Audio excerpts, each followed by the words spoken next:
رحم الله من قرأ الفاتحة. بسم الله الرحمن الرحيم. الحمد لله رب العالمين الرحمن الرحيم مالك يوم الدين إياك نعبد وإياك نستعين اهدنا الصراط المستقيم صراط الذين أنعمت عليهم غير المغضوب عليهم ولا الضالين.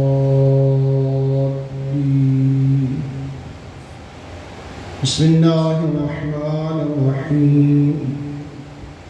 قل هو الله أحد الله الصمد لم يلد ولم يولد ولم يكن له كفوا أحد. بسم الله الرحمن الرحيم. قل هو الله أحد الله الصمد لم يلد ولم يولد ولم يكن له كفوا أحد. بسم الله الرحمن الرحيم. قل هو الله أحد الله الصمد لم يلد ولم يولد ولم يكن له كفوا أحد. بسم الله الرحمن الرحيم. إنا أنزلناه في ليلة القدر وما أدراك ما ليلة القدر. ليلة القدر خير من ألف شهر. تنزل الملائكة والروح فيها بإذن ربهم من كل أمر. سلام هي حتى مطلع الفجر. اللهم ابعث ثوابها إلى أرواح المؤمنين والمؤمنات سيما إلى أرواح المرحومين البانيين والحاضرين والشهداء ملة جعفرية وسيما إلى روح برفة المرحومة مغفورة والدہ شاہد محمود و پھپھی جان دادا دادی خاندان کے جملہ مرحومین و مرحومات اللہم اغفرهم واحشرهم مع النبی وآلہ الأطہار. اللہم صل علی محمد وآل محمد وعجل فرجهم وسهل مخرجه. نعرہ تکبیر. اپنے آپ کو کم نہ سمجھیں، کافی حضرات تشریف فرما ہیں. بآواز بلند نعرہ تکبیر، نعرہ رسالت، نعرہ حیدری، حیدری، حسینیات، حسینیات، یزیدیات، یزیدیات. تعجیل ظہور امام زمان بلند تر صلوات.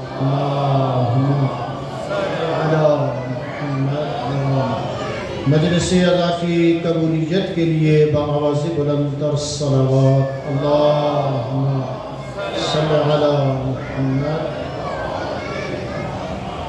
ماشاءاللہ لا حول ولا قوة الا باللہ العلی العظیم. اعوذ باللہ من الشیطان اللعین الرجیم. بسم اللہ الرحمن الرحیم. الحمد للہ رب العالمین الذي خلق الموت والحیاة لِيَبْلُوَكُمْ أَيُّكُمْ أَحْسَنُ عَمَلًا. الَّذِي نَوَّرَ قُلُوبَنَا بِوِلَایَةِ عَلِيِّ بْنِ أَبِي طالب. اللهم صل على محمد. الذي نور قلوبنا بمصائب الحسين عليه السلام اللهم صل على عزاداروں میں نے خطبہ میں عرض کیا پاک ذات جس ذات اقدس نے مومن کے دل میں قبر حسین بنائی ایام عزا ہے آپ سفر مظفر ہے آؤ زہرا کو فرصہ دے اس حسین مظلوم کا جو 3 دن کا پیاسا ذبح ہوگا عزاداران مظلوم کربلا آپ مسلسل یکم محرم الحرام سے عزاداری کر رہے ہیں گریہ فرما رہے ہیں ماتمداری نوحہ خانی دسترخوان حسینی بچھ رہے ہیں آج حسین کے زواروں پہ پابندی لگ چکی ہے پاکستان کی سرزمین سے زمینی راستوں سے کوئی کربلا جا نہیں سکتا ہر دل پریشان ہے ہر عزادار گریہ کر رہا ہے ہمارے اکابرین علماء بزرگان تنظیمیں سب سوچ بچار میں لگے ہوئے تاکہ یہ راستے کھل جائیں لیکن عزاداران مظلوم کربلا آج کا یہ المیہ نہیں ہے یہ صدیوں سے راستے رکتے چلے آ رہے ہیں لیکن حسین کے عزادار کبھی نہیں رکے کیوں اس عزاداری کو دعا ہے اس زینب عالیہ جس نے سید سجاد کو جلتے خیمے سے زمین کربلا پہ لایا اور مقتل کے سامنے کھڑے ہو کے جملہ فرمایا حسین گواہ رہنا آپ نے اکبر کا لاشا اٹھایا تھا دیکھ زینب تیرا سجاد بچا کے لائی تو مرد تھا تو نے اکبر کو اٹھایا لیکن میں مستور ہو کر قرآن کی آیت بچا کے لائی قرآن کا سورہ کوثر بچا کے لائی عزاداران مظلوم کربلا وہ منظر کتنا عجیب تھا جب رسول زادیاں چلتے اونٹوں سے اپنے آپ کو زمین کربلا پہ گیا رہی تھی کوئی بی بی اپنے بیٹے کے لاش پہ کوئی بی بی اپنے بھتیجے کے لاش پہ عزادار و دردہ ماری زینب علیہ کہاں آئی جہاں پتھروں کا ڈھیر تھا تلواروں کا ڈھیر تھا نیزوں کا ڈھیر تھا عزادار و پتھروں کو ہٹایا حسین کا لاشا نظر آیا لیکن سر موجود نہیں ہے عزادار و پتھر کا دل ہے تو جملہ برداشت کر لینا عالیہ نے پہلا سوال کیا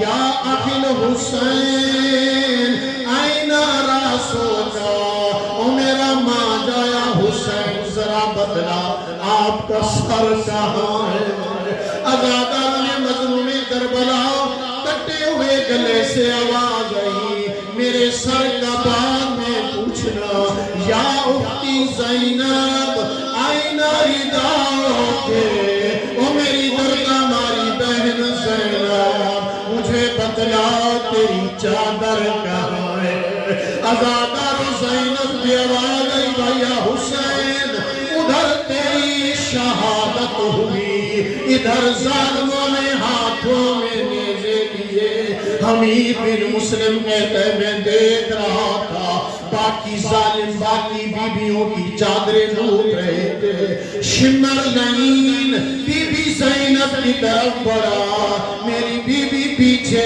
ہٹی اس ظالم نے زور سے نیزہ پیشانی میں بی بی کی پیشانی زخمی ہو گئی بی بی نے چادر کو مضبوطی سے تھاما آدھی چادر نیزے کے ساتھ شمر کے پاس آدھی چادر زینب کے پاس بی بی نے آخری لمحات تک کوشش کی میری چادر بچ جائے عزادارو ظلم کی انتہا ظالم نے چادر کا ٹکڑا لیا نوکے نیزہ پہ گھماتا ہوا گھوڑے کی زین پہ بیٹھا گھوڑے کو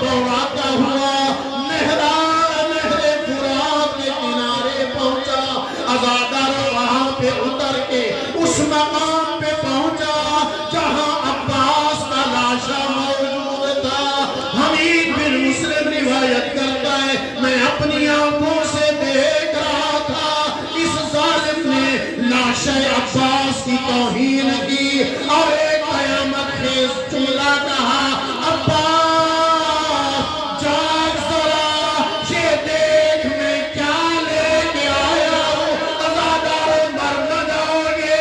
شمر لعین کا یہ جملہ کہنا تھا۔ عباس کا لاشا تڑپ گیا، تڑپتے ہوئے لاشے سے آواز آئی، حسین ویر، اگر مجھے جنگ کی اجازت مل جاتی ظالم کے یہ جملے نہ سننے پڑے۔ السلام علی الحسین المظلوم،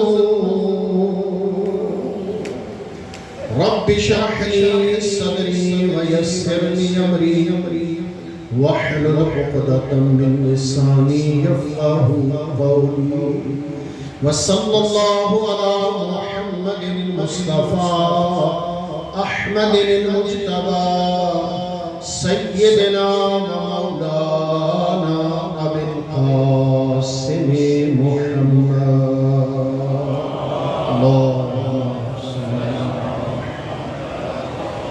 وآلہ الطیبین الطاہرین المعصومین المنتخبین المظلومین الذین اظہر اللہ عنہم الرجس وطہرہم تطہیرا۔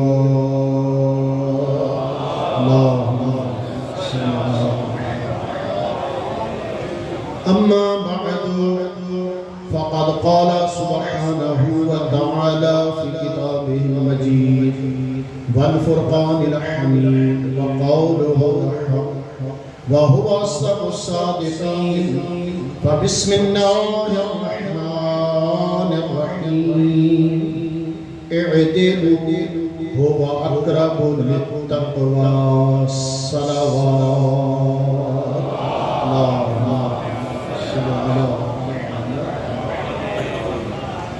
انتہائی واجب الاحترام بزرگان، عزیزان، ارجمندان توحید، فرزندان امام زمان عجل اللہ تعالی فرجہ الشریف، عزاداران مظلوم کربلا، مبانیان حیدر کرار، بارگاہ اہلیت السمدیت میں دعا گو ہوں، خلاق دو عالم لم یزل لا یزال آپ سب کا اس مقام مقدس پہ چلایا۔ پردہ میں میری ماں بہنوں اور بیٹیوں کا تشریف فرما ہونا، بانیان کی یہ صف اعلیٰ بچھائی، تلاوت قرآن، ذکر معصومین علیہ السلام، سلام، ملکبت، مرثیہ، قصیدہ، ہدیتاً تحفتاً پیش کرتے ہیں چہردہ معصومین علیہ السلام کی خدمت عالیہ میں، بالاخص شہید راہ حق سید الشہداء امام حسین علیہ السلام کی خدمت عالیہ میں بارلا اپنی بارگاہ عظیمہ میں منصور و مقبول فرما، اجر عظیم عطا فرما، اور اس کا ثواب حاضرین اور بانیین کے مرحومین و مرحومات، خصوصاً برادر شہر محمود کی والدہ مرحومہ مغفورہ کے روح پر فتو، ان کی پھوپھی اماں نیاز بیگم اور ان کے دادا دادی، خاندان کے جملہ مرحومین و مرحومات اور مومنین مومنات، اور خصوصاً جن کے لیے کوئی دعائے مغفرت کرنے والا نہیں ہے، ان کی ارواح کو اس کا ثواب پہنچا۔ آپ سب کی حاجات کو خالق اس ذکر کے صدقے پورا فرمائے، امام زمان علیہ السلام کے ظہور پر نور میں تعجیل فرمائے، اور آج کی اس عبادت کے صدقے رب اکبر بے اولادوں کی گودیاں آباد فرمائے، اور جنہیں اولاد عطا کی ان کی اولادوں کو نیک اور صالح بنائے، خصوصاً ہمارے برادر طاہر محمود اور شاہد محمود کو فرزند صالح اولاد صالح عطا فرمائے۔ ان تمام دعاؤں کی قبولیت و استجابت کے لیے دل کی اتھا گہرائیوں سے بآواز بلند تر صلوات، اللہم صلی علی محمد وآل محمد۔ حضرات محترم، آپ کی خدمت عالیہ میں خالق لم یزل لا یزال کی لا ریب اور بے عیب کتاب حقہ میں سے سورہ مبارکہ المائدہ آیت نمبر 8 کا حصہ تلاوت کرنے کا شرف حاصل کیا ہے۔ یہ سورہ مبارکہ المائدہ قرآن مجید فرقان حمید کی ظاہری جو ترتیب ہے اس ترتیب کے اعتبار سے 5واں سورہ مبارکہ ہے، 6 پارے سے اس کا آغاز ہو رہا ہے۔ اس سورہ مبارکہ میں 120 آیات ہیں، 16 رکوع ہیں، اور یہ سورہ مبارکہ مدینہ منورہ میں ذات پیغمبر پہ نازل ہوا ہے۔ توجہ فرما رہے ہیں آپ، ہمارے بچوں کو یاد ہونا چاہیے کہ قرآن مجید فرقان حمید آسمانی کتاب ہے، اللہ کی کتاب ہے، لا ریب کتاب ہے، اور یہ وہ کتاب ہے جس میں کسی قسم کی تحریف نہیں ہے۔ آج سامراج، یہود ہنود، طاغوتی طاقتیں بہت ساری کوششیں کر رہی ہیں کہ قرآن میں تحریف کی جائے اور ایک ایسی تحریف شدہ کتاب منظر عام پر لائی جائے جس میں تورات بھی ہو، انجیل بھی ہو، زبور بھی ہو، قرآن بھی ہو، اور یہ کام وہ کر چکے ہیں۔ بعض ملکوں میں یہ نسخہ جات تقسیم بھی ہو چکے ہیں۔ پاکستان میں بھی اگر یہ نسخہ جات پہنچ جائیں تو ان کو رد کیجئے گا، ان کا حق اور حقیقت سے کوئی تعلق نہیں ہے۔ وہ یہود اور ہنود کی ایجاد کردہ مصنوعات ہیں اور وہ کتب ہیں، ان کا حق اور حقیقت سے کوئی تعلق نہیں ہے، تاکہ ہمارے نوجوان، ہماری نئی نسل ان کے چنگل میں نہ آئے اور ان کے خرافات میں ڈوبنے نہ پائے۔ ہم حق اور حقیقت کو پہچانیں کہ آسمانی کتاب جو اس وقت جس پہ ہم نے عمل کرنا ہے وہ فقط قرآن مجید فرقان حمید ہے، جس کے بارے میں رب اکبر نے ارشاد فرمایا نحن نزلنا الذکر وإنا لہ لحافظون، ہم نے قرآن کو نازل کیا ہے اور ہم ہی قرآن کی حفاظت کرنے والے ہیں۔ 1400 سال سے قرآن کی حفاظت محمد و آل محمد نے فرمائی یا آل محمد کے چاہنے والوں نے فرمائی۔ اگر قرآن کی زد میں کوئی آیا اور قرآن میں تحریف کرنے کی ناپاک جسارت کی یا قرآن کو جلانے کی کوشش کی، سرزمین ایران سے اللہ رب العزت درجات کو بلند کرے۔ صدر مملکت اسلامی جمہوریہ ایران آقا ابراہیم رئیسی نے اقوام متحدہ کے اجلاس میں کھڑے ہو کر قرآن کو بلند کر کے دنیا کو بتلایا کہ وارثان قرآن آج بھی موجود ہے۔ جس حسین نے نوکے نیزہ پہ سوار ہو کر قرآن کی تلاوت فرما کر دنیا کو ورطہ حیرت میں ڈال کر بتلایا تھا وارث قرآن ہم ہیں، محافظ قرآن ہم ہیں، قرآن ہمارے گھر میں نازل ہوا ہے اور ہم ہی قرآن کی حفاظت کرنے والے ہیں۔ آج بھی سید ابراہیم رئیسی نے اقوام متحدہ میں کھڑے ہو کر مختلف ممالک اپنے اور پرایوں کے جھرمٹ میں کھڑے ہو کر قرآن کو بلند کر کے فرمایا ہم اس کے چاہنے والے اور راہ کربلا کے راہی ہیں جس حسین نے نوکے نیزہ پہ قرآن کو پڑھ کے بچایا۔ اللہ اکبر، یا رسول اللہ،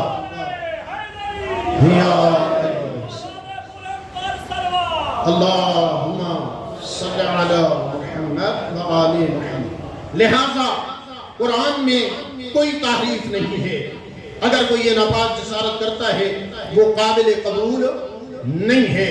قرآن وہی ہے جو سینہ رسول پہ نازل ہوا، اور قرآن نے خود فرمایا اگر یہ قرآن پہاڑوں پہ نازل کیا جاتا وہ ریزہ ریزہ ہو جاتے، لیکن یہ قلب محمد کی طاقت ہے جس قلب عظیم پہ اللہ نے قرآن کو نازل کیا۔ خشیت الہیہ قرآن مجید کی صورت میں اگر پہاڑوں پہ آتی وہ خشیت الہیہ سے ریزہ ریزہ ہو جاتے، روئی کی طرح گالے بن کے اڑ جاتے، جس طرح حشر کے دن یہ پہاڑ روئی کے گالے بن کر اڑتے ہوئے نظر آئیں گے۔ لیکن یہ قلب محمد کی طاقت ہے جس قلب عظیم پہ اللہ نے قرآن کو نازل کیا۔ ہمارا نظریہ ہے کہ یہ قلب محمد پاک ہے، عظیم ہے، طاہر ہے، مطہر ہے۔ اس میں ایسا نہیں ہے کہ جبریل آئیں اور رسول کا آپریشن فرمائیں، قلب رسول کو نکالیں، آب زمزم سے اسے دھوئیں، پھر قلب کو اندر رکھیں، پھر سینے کو سی دیں۔ نہیں، ہمارے عقیدے کے مطابق نبی اور امام وہ ہوتا ہے جو الہی یونیورسٹی کا تعلیم یافتہ ہوتا ہے، اسے دنیا میں کسی استاد کے سامنے زانو تلمذ جھکانے کی ضرورت نہیں ہے۔ وہ الہی یونیورسٹی سے تعلیم یافتہ ہو کر آتا ہے، وہ پڑھا ہوا ہوتا ہے، وہ تعلیم یافتہ ہوتا ہے۔ اگر وہ تعلیم یافتہ نہ ہوتے تو دست پیغمبر پہ علی قرآن کیوں پڑھ کر سناتے؟ لہذا قرآن کی عظمت، قرآن کا مقام، قرآن کا رتبہ ہمارے نزدیک محمد و آل محمد کی تعلیمات کے مطابق بلند ہے، بلند تھا اور بلند رہے گا۔ اور بروز محشر ہم یہ بات ببانگ دہل کہنے میں حق بجانب ہوں گے کہ پروردگارہ قرآن کو سمجھا تو آل محمد کے چاہنے والوں نے سمجھا، مودت فی القربہ رکھنے والوں نے سمجھا، قرآن کی تعظیم کی تو آل محمد کے چاہنے والوں نے کی۔ اگر قرآن پہ کوئی مشکل وقت آیا تو آل محمد کے ماننے والوں نے قرآن کا دفاع کیا، آل محمد کا دفاع کیا۔ اگر آج آل محمد کے چاہنے والوں پہ پابندیاں عائد کی جا رہی ہیں تو میں نے پہلے بھی عرض کیا کہ یہ آج کا المیہ نہیں ہے، یہ صدیوں سے المیہ چلا آ رہا ہے۔ ہمارے اکابرین نے، ہمارے بزرگان نے، ہمارے آباء و اجداد نے، محبت حسین رکھنے والوں نے اپنے بچوں کو زندہ دیواروں میں چنوا دیا۔ جب پتھروں پہ پتھر آتے تھے، خون رشتہ ہوا، دیوار پہ لکیریں بنا کر یہ عیاں کر دیتا تھا کہ عشق حسین میں خون چلتا ہے تو چلنے دو۔ آج بھی عشق حسین میں خون چل رہا ہے، لیکن عشق حسین سے آل محمد کے چاہنے والے، مودت فی القربہ رکھنے والے کبھی پیچھے نہیں ہٹے۔ اور ہمارے بزرگان قائدین جو بھی حکم فرمائیں گے، جو بھی فیصلہ فرمائیں گے، ہم اس کے مطابق سر بکفن ہو کر بھی قافلوں کی صورت میں راہی کربلا بنیں گے اور حسین کی اس عظیم قبر تک پہنچیں گے جس قبر کا طواف انبیاء فرما رہے ہیں، جس قبر کا طواف ملائکہ اور مقربین فرما رہے ہیں۔ حسین کی زیارت کو معمولی نہ سمجھنا، حسین کی زیارت اسے نصیب ہوتی ہے جسے اللہ منتخب فرماتا ہے، جسے اللہ چن لیتا ہے، جسے اللہ توفیق عطا کرتا ہے، وہی قبر حسین کی زیارت کا شوق رکھتا ہے۔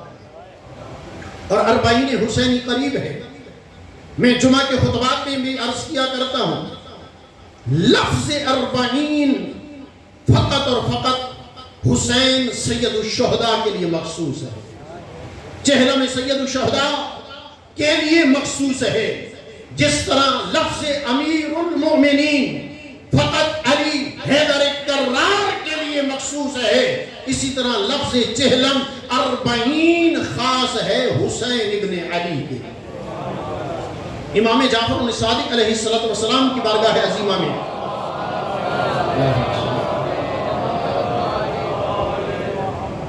امام کی خدمت میں ایک موالی آیا، محب آیا، مودت فی القربہ رکھنے والا آیا، کہا السلام علیکہ یا امیر المؤمنین، اے مومنین کے امیر، آپ پر بندہ ناچیز کا سلام۔ میرے مولا نے سلام کا جواب دیا۔ صادق آل محمد علیہ السلام نے فوراً فرمایا، بندہ خدا مجھے امیر المومنین کہہ کر سلام نہ کیا کر۔ عرض کی مولا کیا میں نے غلط کہا؟ امام نے فرمایا نہیں، آپ نے صحیح کہا۔ کیا آپ مومنین کے امیر نہیں ہیں؟ فرمایا میں امام ہوں، حجت خدا ہوں، منصوص من اللہ ہوں، اللہ کا نمائندہ ہوں، وصی پیغمبر ہوں، حق کا کا خلیفہ ہوں لیکن مجھے امیر المومنین نہ کہا. عرض کا مولا کیوں؟ میرے مولا صادق آل محمد ارشاد فرماتے ہیں لفظ امیر المومنین اور لقب امیر المومنین میرے جد نانا محمد مصطفیٰ صلی اللہ علیہ وآلہ وسلم نے مخصوص کیا ہے میرے دادا علی ابن ابی طالب علیہ السلام کے لیے.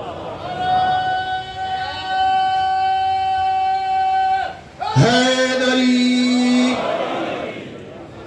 لفظ امیر المومنین فقط مخصوص ہے علی ابن ابی طالب علیہ السلام کے لیے.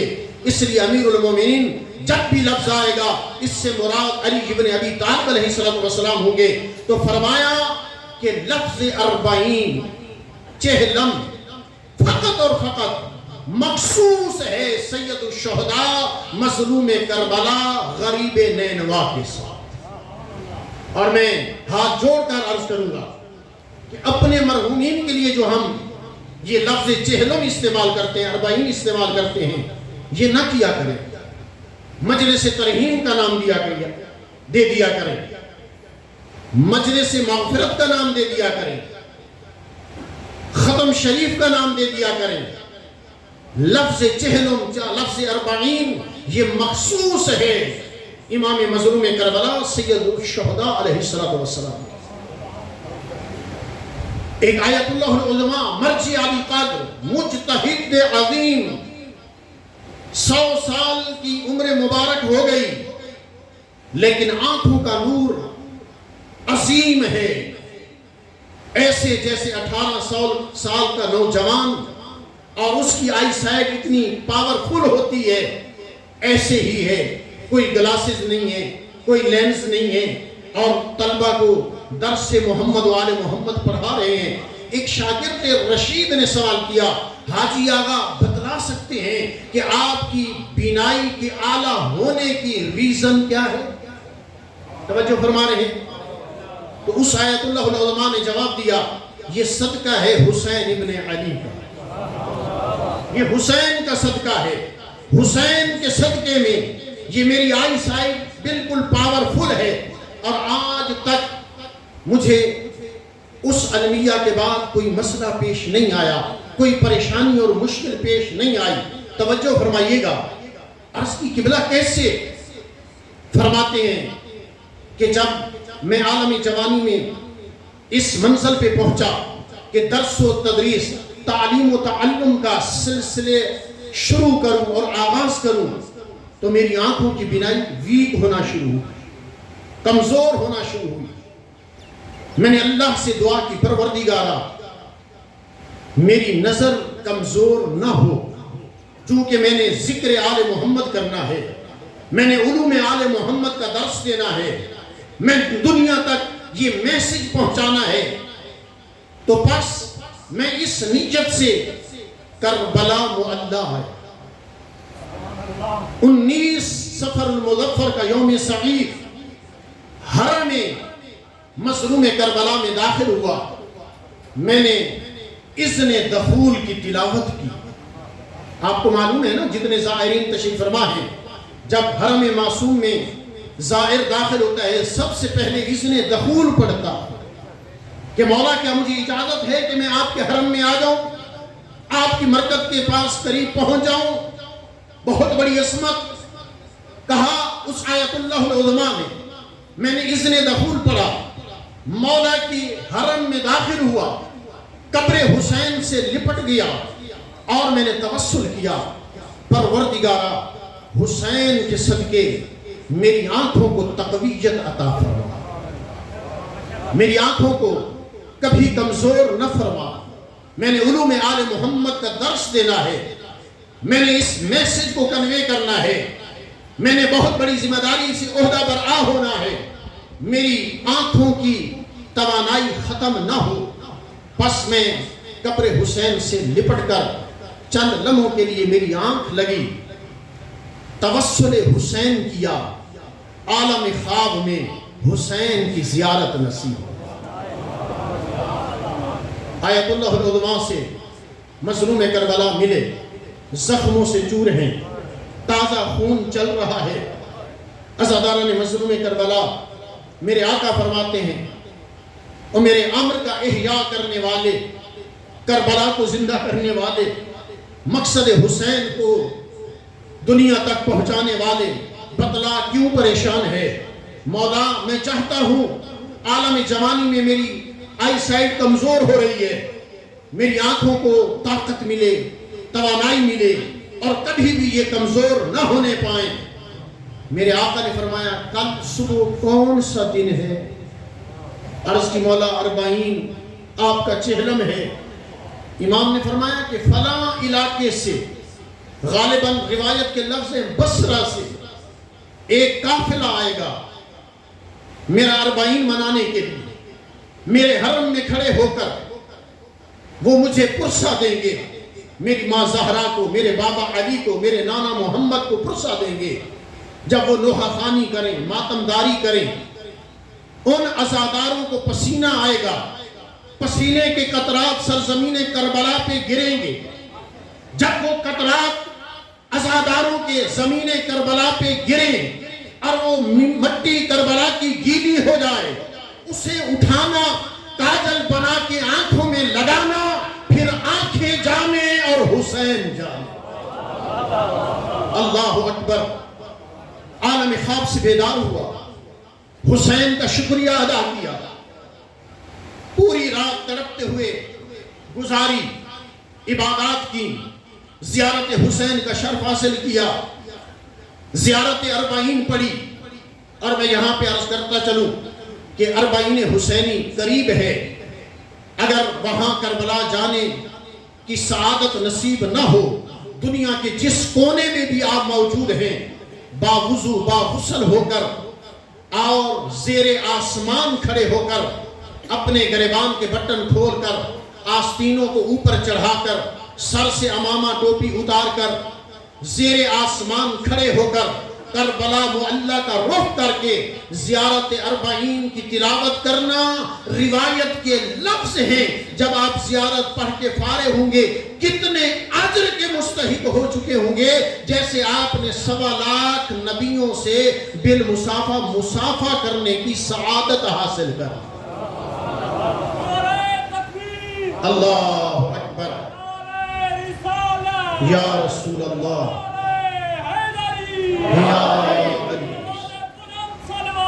اللہم صلی علی محمد و آل محمد۔ لہٰذا اس عمل کو قطعاً فراموش نہ کیجئے گا، یہ عمل ضرور کیجئے گا اور اعمال 40 کو بجا لائیے گا۔ جلوس عزا میں شرکت ہو، سینہ زنی، ماتم داری، نوحہ خوانی، پرسہ داری، لیکن اس بات کا خیال رہے کہ نماز بر وقت ہو، جلوس عزا میں بھی نماز باجماعت ہو، تاکہ کربلا کی یاد تازہ ہو، مقصد حسین اور ہم امر حسین کا احیاء ہو۔ پس وہ آیت اللہ فرماتے ہیں صبح صادق ہوئی، نماز تہجد کی سعادت کا حصول، نماز فریضہ، تعقیبات، تلاوت قرآن، زیارت عاشورہ، زیارت 40، دعائے احد کی تلاوت کرنے کے بعد سورج طلوع ہوا۔ میں نے وہ منظر دیکھا جو رات کو خواب میں حسین نے بتلایا تھا کہ بصرہ کی طرف سے قافلہ نمودار ہوا، حرم حسین کے سامنے آگے رکا، حسین کا پرسہ شروع ہوا، نوحہ خوانی، ماتم داری، میں بھی ساتھ ساتھ ماتم کرنے لگا۔ جب ماتم عروج پہ پہنچا اور ان عزاداروں کو، ماتم کرنے والوں کو پسینہ آیا اور وہ پسینے کے قطرات زمین کربلا پہ گرے اور وہاں کربلا کی مٹی گیلی ہوئی، میں نے کاجل سمجھ کے خاک کربلا کو اپنے ہاتھوں پہ لیا اور سلائی لے کر کاجل سمجھ کر اپنی آنکھوں میں ڈالا۔ اس دن سے آج 100 سال کی عمر ہو چکی ہے، میری آنکھوں کی توانائی میں فرق نہیں آیا۔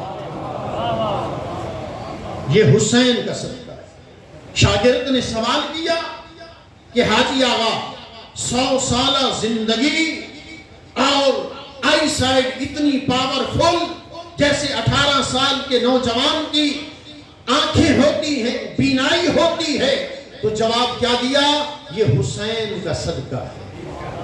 لہذا کربلا معلیٰ کی سعادت نصیب ہو، اپنی ہر دعا میں، بلکہ دعائے قنوت میں حکم ہے، اللہم ارزقنی زیارت الحسین وشہادت بین یداہ قائم آل محمد علیہ السلام۔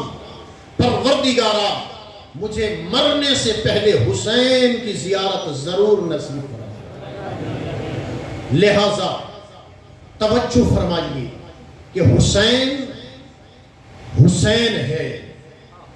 آپ 14 معصومین کی فہرست کو دیکھیے۔ محمد کا نام تکرار کے ساتھ ہے، چند ہستیوں کا نام محمد ہے۔ لفظ علی کا بھی تکرار ہے، چند ہستیوں کا نام علی ہے، لیکن پورے 14 معصومین علیہ السلام کی فہرست میں حسین فقط ایک ہے۔ کائنات میں بڑی بڑی دنیا آئی جنہوں نے اللہ ہونے کا دعویٰ کیا، شداد، نمرود، فرعون،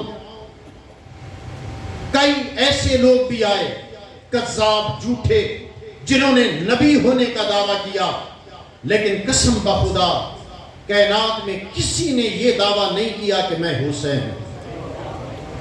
حسین فقط ایک ہے۔ حسین بننے کے لیے بہت کچھ قربان کرنا پڑتا ہے۔ عزاداران مظلوم کربلا، یزید گالی تھا، گالی ہے، اور قیامت تک گالی رہے گا۔ فتح ظاہری وہ منا رہا تھا، لیکن حقیقت میں فاتح کربلا حسین ابن علی ہے۔ فاتح کوفہ و شام سید سجاد اور زینب علیہ ہے۔ قسم بخدا پوری اللہ کی بھری کائنات میں دنیا کے لیے یزید گالی بن گیا، اور اس کا گالی بننا اس کے شکست فاش ہونے کی دلیل ہے۔ اور گلی گلی میں، کوچے کوچے میں، کائنات کے ذرے ذرے میں حسین حسین ہونا، فتح حسین کا نعرہ۔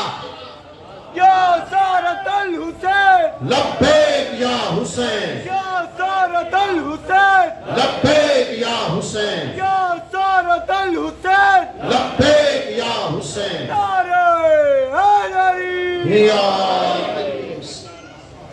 میں نے کربلا معلیٰ میں زیارت حسین کی سعادت اتفاق سے یوم جمعۃ المبارک خطیب جمعہ ایک آیت اللہ العظماء خطبہ جمعہ میں اس روایت کو نقل کر رہے تھے جس روایت کو عظیم پیغمبر سے بیان کیا جاتا ہے، اور اس روایت کو بیان کرنے والی ام المومنین حضرت بی بی عائشہ رضی اللہ تعالی عنہا ہے کہ عظیم پیغمبر حسین کو اپنی گود میں لے کر تشریف فرما ہے، اور مجھ سے مخاطب ہو کر فرماتے ہیں کہ جس نے حسین کی زیارت کی گویا اس کو ایک حج مقبولہ اور ایک عمرہ مقبولہ کا اجر و ثواب مل گئے۔ جناب عائشہ نے عظیم پیغمبر کی زبان اطہر سے یہ جملے سنے، اور آپ جانتے ہیں کہ حج مقبولہ اور عمرہ مقبولہ کون سا ہوتا ہے؟ ایسا حج اور عمرہ جس کو ذات پیغمبر نے خود عملی طور پہ بجا ہے، اس حج کو حج مقبولہ کہتے ہیں، اس عمرہ کو عمرہ مقبولہ کہتے ہیں۔ تو عظیم پیغمبر نے فرمایا جو میرے حسین کی زیارت کرے اسے ایک حج مقبولہ اور ایک عمرہ مقبولہ کا اجر و ثواب دیا جائے گا۔ جناب عائشہ نے حیران ہو کر پوچھا، یا رسول اللہ، حسین کی زیارت سے ایک حج مقبولہ اور ایک عمرہ مقبولہ کا اجر و ثواب؟ عظیم پیغمبر نے فرمایا نہیں نہیں، 2 حج مقبولہ اور 2 عمرہ مقبولہ کا ثواب۔ پھر بی بی عائشہ نے حیران ہو کر پوچھا 2 کا ثواب؟ عظیم پیغمبر نے فرمایا نہیں، 3 حج مقبولہ اور 3 عمرہ مقبولہ کا اجر و ثواب۔ جناب عائشہ کی حیرانگی بڑھتی گئی، عظیم پیغمبر کی منزل اوج اور کمال کی طرف رواں دما رہی، یہاں تک وما ینطق عن الہوی ان هو الا وحی یوحی کے مصداق نبی نے فرمایا جو میرے حسین کی زیارت کرے گا اسے 70 حج مقبولہ اور 70 عمرہ مقبولہ کا اجر و ثواب عطا کیا جائے گا۔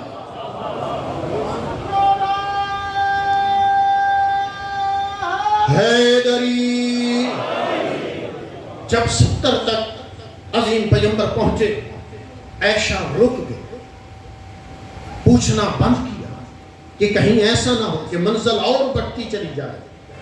وہ عالم ربانی خطبہ جمعہ میں ارشاد فرماتے ہیں کہ اگر جناب عائشہ نہ رکتی تو عظیم پیغمبر 70 نہیں 700 نہیں 70,000 70 لاکھ 70 کروڑ بھی کہتے تب بھی کم تھا، چونکہ حسین نے توحید کو بچایا، اسلام کو بچایا ہے، قرآن کو بچایا ہے، لہذا جو بھی زیارت حسین کا شرف حاصل کرتا ہے اسے کئی حج مقبولہ اور کئی عمرہ مقبولہ کا اجر و ثواب دیا جاتا ہے۔ لیکن خیال رہے واجب ہے، وہ یہ نہ سمجھے کہ اگر میں مستطیع ہو جاؤں میرے اوپر حج واجب ہو جائے تو میں حج کو پسے پشت ڈال کے حسین کی زیارت پہ چلا جاؤں، مجھے 70 حج مقبولہ کا ثواب ملے گا۔ حسین قبول نہیں کریں گے۔ حسین نے فرمایا میں نے تیرے حج کو بچایا ہے، اپنے احرام کو بدل کے حج کو عمرہ میں بدل کے تاکہ حرمت کعبہ باقی رہ جائے۔ حیدری حسین نے تیرے حج کو بچایا۔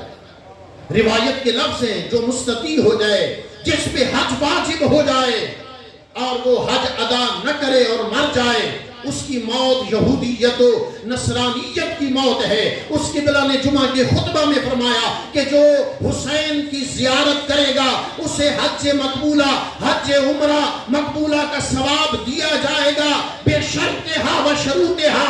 اس کی شرط اور شرائط ہیں، ان میں سے حد اقل شرط یہ ہے بے معرفت الحسین کہ وہ حسین کی زیارت حسین کی معرفت کے ساتھ، حسین کی زیارت معرفت حسین سے، اور معرفت حسین کا تقاضا یہ ہے کہ جب مستطیع ہو جائے، حج واجب ہو جائے، پہلے اپنے واجب کو ادا کرے، پھر کربلا کا رخ کرے، پھر حسین کی زیارت کا ثواب مقبولہ حجوں اور مقبولہ عمروں کے عین مطابق اسے عطا کیا جائے گا۔ ایک نجف اشرف میں طالب علم درس خارج پڑھ رہے ہیں، مجتہدین کے سامنے زانو تلمس جھکاتے ہیں، اور جب بھی توفیق ہوتی ہے مشی کر کے نجف اشرف سے پیدل چل کے کربلا معلی پہنچتے ہیں۔ بڑی توجہ کا طالب، معرفت حسین کا معنی کیا ہے، مقصد کیا ہے، حق کے معرفت حسین ہے کیا ہے۔ ایک مرتبہ یہ طالب علم کربلا معلی کے قریب پہنچے، ایک ٹیلے پہ تھک ہار کے لیٹے، نیند آ گئی۔ عالم نیند میں غسل جنابت واجب ہو گیا۔ اب غسل جنابت کرنا ہے اور حسین کی زیارت کا شرف حاصل کرنا ہے۔ اس نے پانی ڈھونڈا لیکن نہ ملا۔ توجہ ہے آپ سب؟ بسیار جتن کے باوجود پانی میسر نہ آیا۔ تیمم کیا، قدم کو اٹھایا تاکہ حرم مظلوم کربلا کی طرف بڑھا جائے۔ جب ایک قدم اٹھایا، قدم رکا، کہا، اپنے آپ کو خطاب کیا، یہ حق کے معرفت حسین نہیں ہے کہ تو اس حالت میں حسین کے حرم میں داخل ہو۔ جب تک غسل مکمل نہ ہو تجھے حرم کی طرف نہیں جانا چاہیے۔ پھر کوشش کی، پانی تلاش کیا، پانی نہ ملا، تیمم کیا، پھر قدم اٹھایا، پھر رک گیا۔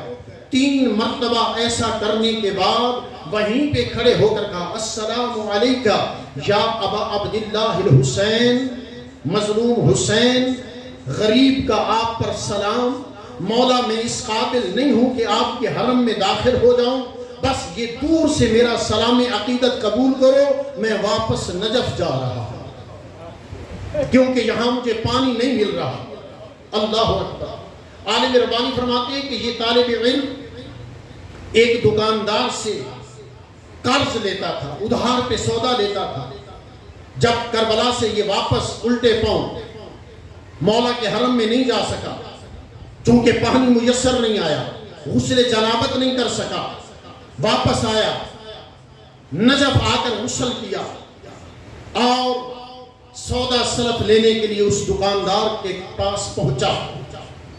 اس دکاندار نے کہا کہ پہلے بھی آپ کا قرض بڑھ چکا ہے، ایک شرط پہ اب سودا دوں گا، آپ کافی عرصے سے کربلا جاتے ہیں، مجھے ایک زیارت حسین ہبہ کر دو، ایک زیارت حسین کا ثواب مجھے عطا کرو، ہبہ کرو زیارت حسین، میں تجھے گزشتہ قرض بھی معاف کر دوں گا، آج بھی سودا دوں گا، اور آئندہ پورا سال تیرے گھر کا جتنا راشن ہوگا تجھے فری آف کاسٹ دوں گا، کوئی معاوضہ نہیں لوں گا، فقط ایک زیارت حسین مجھے عطا کر۔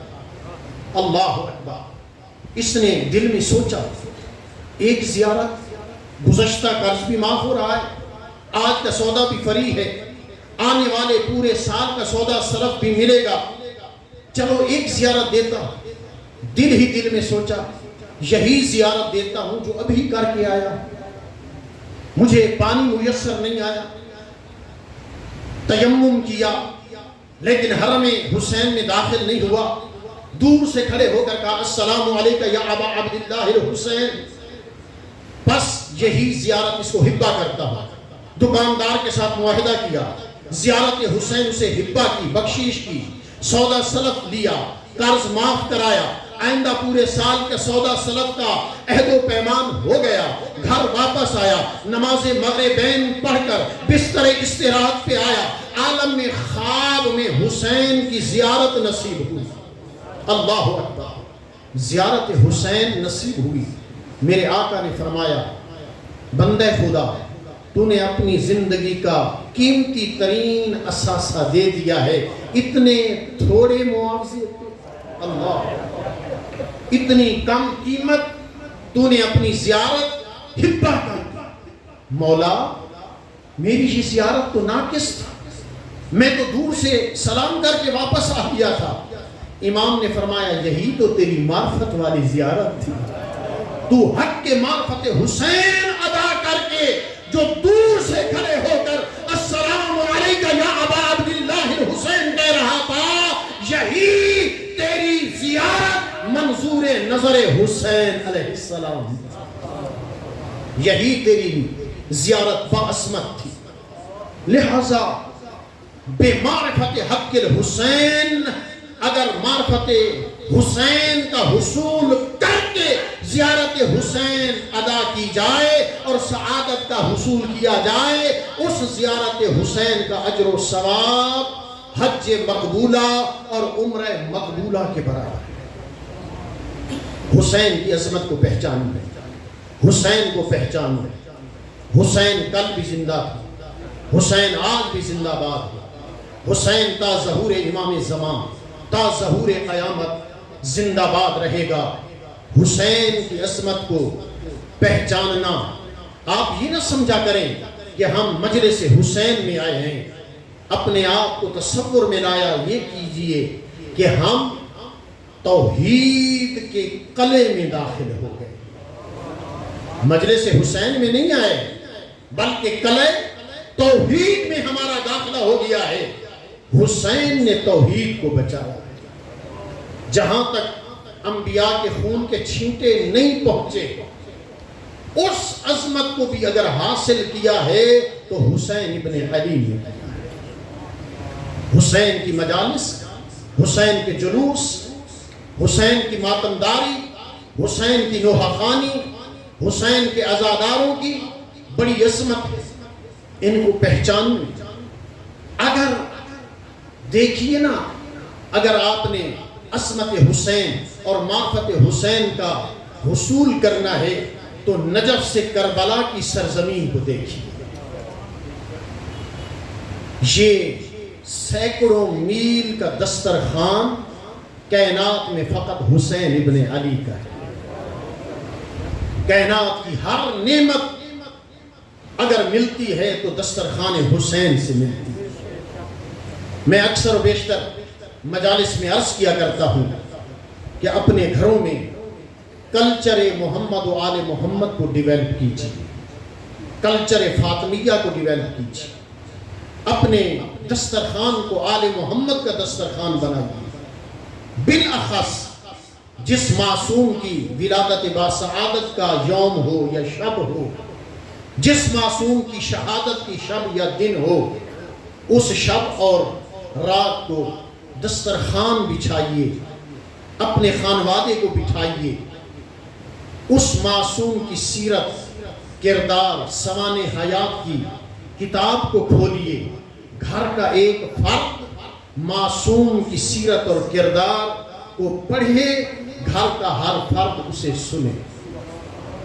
یہ مجلس ہے, یہ کلچر محمد و آل محمد ہے. وہ جو دسترخوان پہ بیٹھ کر ذکر محمد و آل محمد ہوگا وہ اپنی مثال آپ ہو. اور اس سیرت اور کردار کو پڑھتے وقت امام کی ولادت, شہادت, اس کی تاریخ, ائمہ ہدیٰ کی اولادیں, بیٹے بیٹیاں, ازواج اور ان کا کردار, سید الساجدین امام زین العابدین کے بھی یہ ایام ہیں. بازاروں اور درباروں میں مولا نے خطبات دیے ہیں. امام فقط بیمار نہیں تھے بلکہ آل محمد کے مشن کے پاسدار تھے. اور روایت کے لفظ ہیں, یہ سید الساجدین علیہ السلام کا ترہ امتیاز ہے کہ میرے مولا سالانہ 1000 غلام خرید کر انہیں آزاد کیا کرتے تھے. غلاموں کی خرید و فروخت ہوتی تھی. امام 1000 غلام خریدتے تھے اور غلام خرید کر انہیں فقط آزاد نہیں کر دیتے تھے, 1 سال اپنے دسترخوان پہ تواضع کرتے تھے اور دسترخوان پہ بیٹھ کر ان کی تعلیم اور تربیت کا اہتمام کرتے تھے. پورا سال ان غلاموں کی تعلیم و تربیت کرنے کے بعد راہ خدا میں ایک بہت بڑا اجتماع قائم ہوتا تھا جہاں پہ ایک عظیم خطبہ ارشاد فرماتے تھے, دعا فرماتے تھے اور اس اجتماع میں 1000 غلاموں کو آزاد کرتے تھے. ہر غلام کی صدا یہ ہوتی تھی, مولا اس آزادی پہ, آپ کی غلامی پہ ہم اس کو زیادہ عظیم سمجھتے ہیں. آزادی پہ غلامی کو ترجیح دیتے ہیں. ہم آپ کا دامن شفقت چھوڑ کر جانے کو تیار نہیں.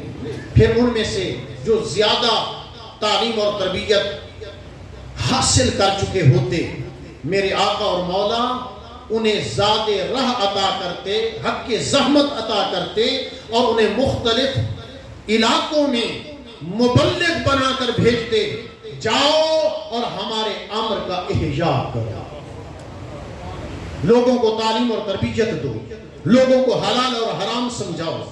یہ آل محمد کا طرز عمل ہے. وہ غریب نہیں تھے لیکن جو کچھ آتا تھا اسے راہ خدا میں خرچ کر دیتے تھے. 3 دن روزے رکھتے ہیں, دروازے اہل بیت محمد پہ یتیم, اسیر, غریب آتا ہے, اپنی افطاری کا سامان اٹھا کر عطا کر دیتے ہیں. رب اکبر کی صدا بلند ہوتی ہے, جبریل آمین آیات لے کر آتے ہیں. وَيُطْعِمُونَ الطَّعَامَ عَلَىٰ حُبِّهِ مِسْكِينًا وَيَتِيمًا وَأَسِيرًا. ان کے پاس بہت کچھ تھا اللہ کا عطا کردہ, لیکن اللہ کا عطا کردہ رزق وہ خزانہ نہیں بناتے تھے, وہ جوڑتے نہیں تھے, بچا کر رکھتے نہیں تھے. جو کچھ آتا اسے راہ خدا میں خرچ کر. فقط مال نہیں خرچ کیا زیادہ رو, اپنے آپ کو قربان کر دیا، اپنی اولادوں کو قربان کر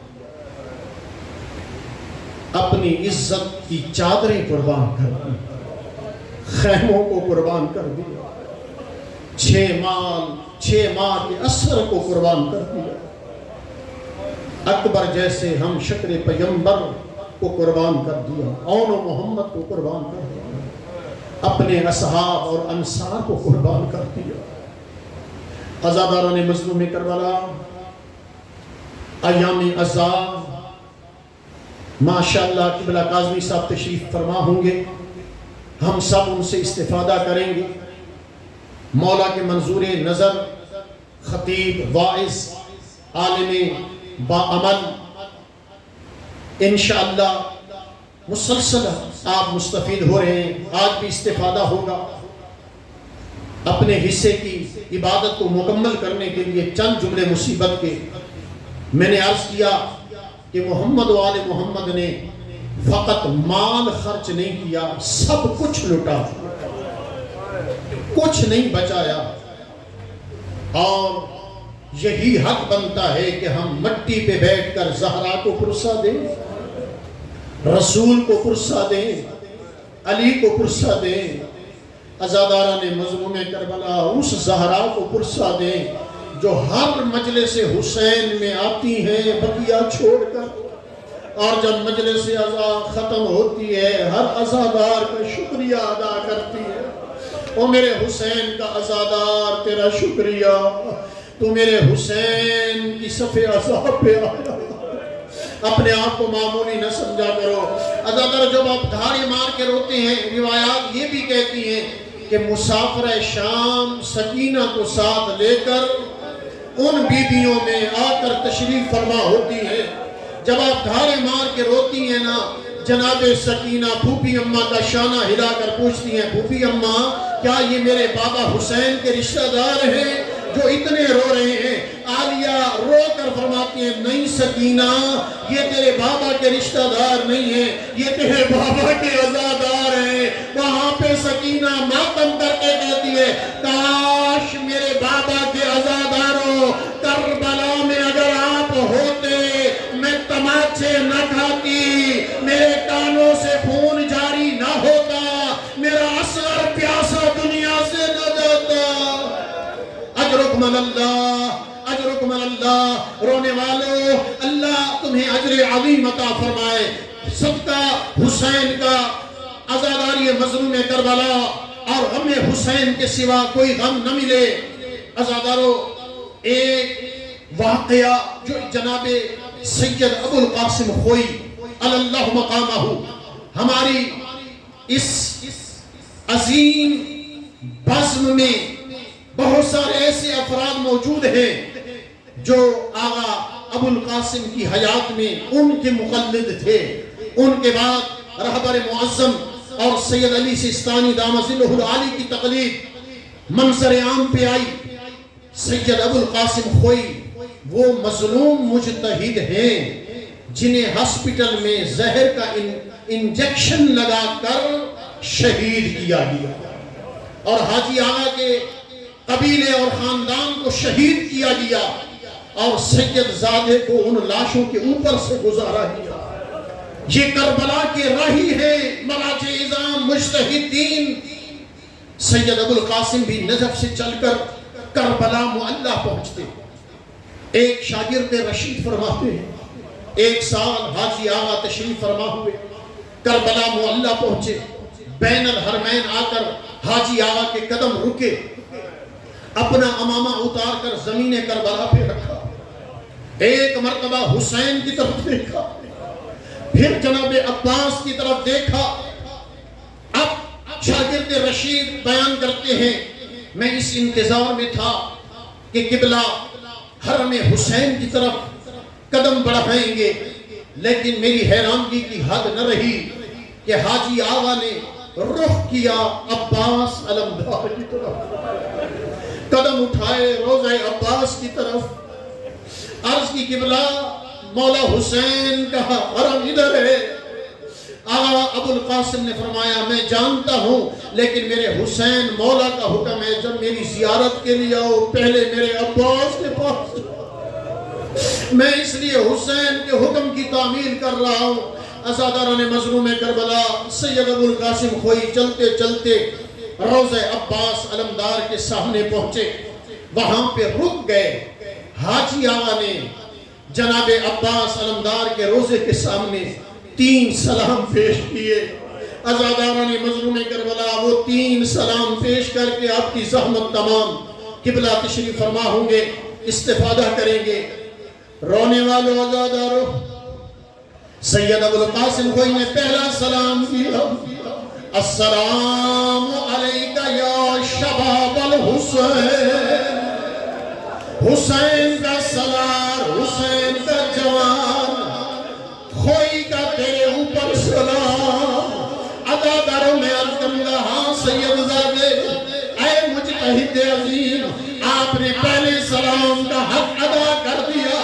واقعاً جناب عباس حسین کا شباب تھے، لیکن اس وقت تک شباب تھے جب تک عباس موجود تھے۔ جب عباس سینے ذوالجناح سے زمین کربلا پہ آئے، حسین نے کمر پہ ہاتھ رکھ کے پہن لیا تھا، الآن ان کا سارا ظاہری ہائے حسین کی کمر ٹوٹ گئی۔ اللہ اکبر۔ عزاداروں رونے والوں، سید ابو القاسم خوئی نے دوسرا سلام دیا۔ کیا سلام دیا؟ فرمایا السلام علیک یا حجاب زینب، اور زینب کا پردہ عباس خوئی کا آپ پہ سلام۔ عزاداروں، ہو سکتا ہے قبر عباس ہل گئی ہو اور آواز آیا ہو، اے وقت کے مجتہد مجھے حجاب زینب مت کہو، میں زینب کا پردہ نہیں بچا سکا۔ عزاداروں، اس لیے روایت کے لاندے جب حسین خالی مشکیزہ اور علم لے کر خیمے میں پہنچے تھے، ہر شہید کا لاشا پہنچتا تھا، بیبیاں شہید کا نام لے کر بیان کرتی تھی، لیکن جب عباس کی شہادت کی خبر آئی، ہر بیوی نے رو کر کہا واہ حجابہ، واہ حجابہ، واہ حجابہ، اجرکم اللہ۔ رونے والوں عزاداروں، سید زادے نے تیسرا سلام دیا۔ اگر پتھر کا دل ہے تو جملہ برداشت کرنا۔ سید زادے نے تیسرا سلام کیا کیا؟ السلام علیکہ یا سقائے سکینہ، سکینہ کا معاشی عطا، خوئی کا تجھ پہ سلام۔ ہاں عزاداروں، عباس سقائے سکینہ تھے، جب تک عباس زندہ تھے سکینہ کہتی تھی بچوں گھبراؤ نہیں، میرا چچا پانی لے کر آ رہا ہے، لیکن جب خالی مشکیزہ آیا سکینہ نے فرمایا بچوں خالی جام زمین کربلا پہ رکھ دو، اب میرا چچا دنیا میں نہیں۔ الا لعنت اللہ علی قوم الظالمین وسعی عدم الذین ظلموا یم انقلب ینقلب